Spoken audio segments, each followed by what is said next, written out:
Buddha, विश्वरत्न doctor Babasaheb Ambedkar, सर्व समाज सुधारक, माननीय बंधुगण, माताजी आणि उपस्थित सर्व महिला मंडळ, भगिनी आणि बंधूंना त्रिवार वंदन करतो. आणि आता अल्पसा परिचय मी तुम्हाला देतो. जे आपले म्हणते जे आहे धम्म नागराक्षी हे नागपूरचे आहे.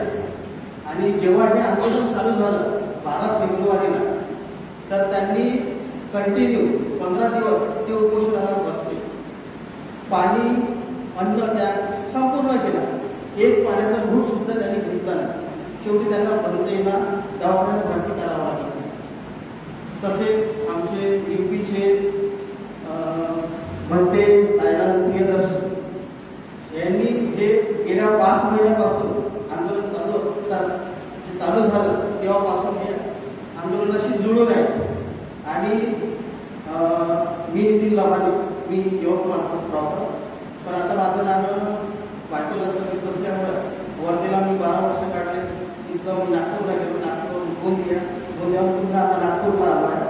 मी महिनाभर तिथे शामनेर बनवत होतो आणि मी तिथे परिस्थिती बघितली.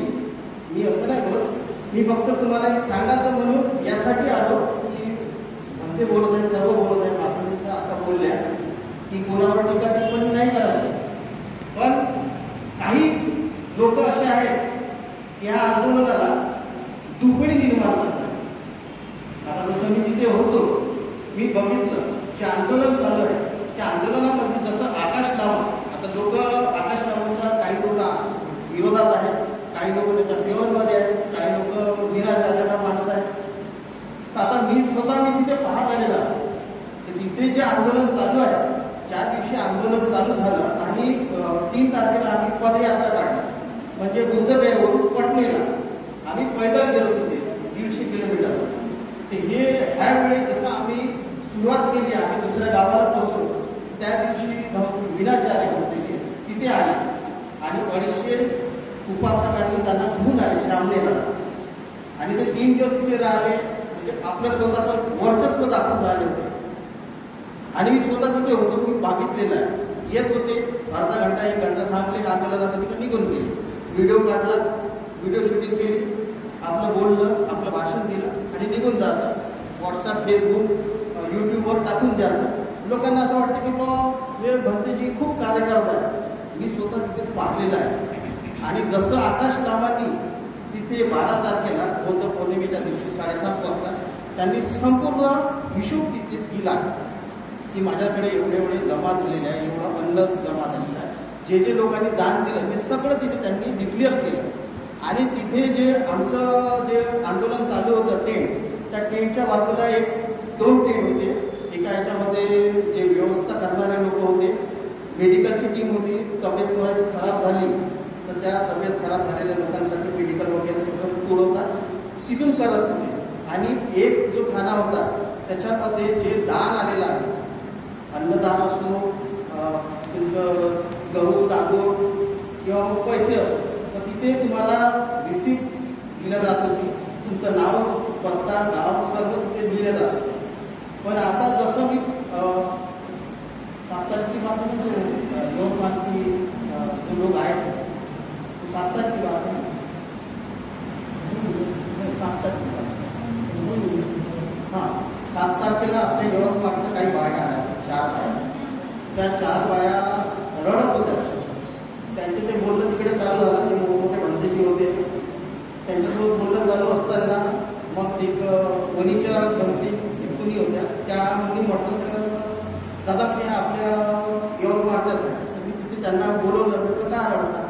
तर आम्ही इथे यवतमाळमध्ये असताना यांनी जो मोर्चा काढला होता, तर त्यावेळेस आम्ही प्रत्येक विहारामध्ये जाऊ वर्गणी काढली, जे दान गोळा केलं.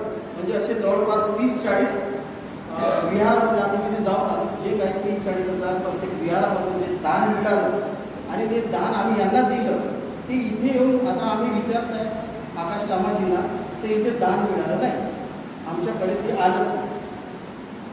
म्हणून माझं सांगायचं तात्पर्य, जेव्हा इथून दान केलं आणि तिथे ते पोचलंच नाही, तर माझं एवढंच म्हणणं आहे की तुम्ही सर्वात पहिल्यांदा रिसिप्ट मागा.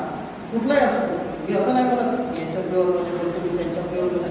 आपलं आहे यवतमाळचे लोक डायरेक्ट कोणावर बोलतो, तर माझा प्युअर कोणाचा घेत नाही. फक्त माझं म्हणणं आहे की याच्यानंतर किती मोठा मोर्चा कोणी काढो, इकडचे काढो तिकडचे काढो, काढताना वेळेस जेव्हा तुम्ही कुठल्याही प्रकारचं दान देता तुमचं नाव सांगायचं, त्यांना रिसिप्ट मागायची की रिसिप्ट आम्ही जो पैसा देत आहे तर आमच्या कष्टाचा आहे, फुकटचा पैसा कुणाकडे येत नाही. तर आपला जो पैसा आपण जो देत आहे दान, तर तो व्यवस्थित जागेत चालला की नाही आपला, हे मला म्हणायचं. म्हणून आतापर्यंत मी आता एवढ्या ठिकाणी सभा झाल्या मी कुठे बोललो नाही, पण आता कसं हे आपलं जन्मस्थान आहे, लोकांना माहीत असलं पाहिजे, कळलं पाहिजे, त्यासाठी मी 2 शब्द बोलतो. एवढं बोलून 2 शब्द बोलतो. जय हिंद. आणि समोरचं जे सूत्रसंचालन आहे, मी म्हणते सायकल प्रियदर्शीला विनंती करतो की त्यांनी 2 शब्द आपले सादर करावे.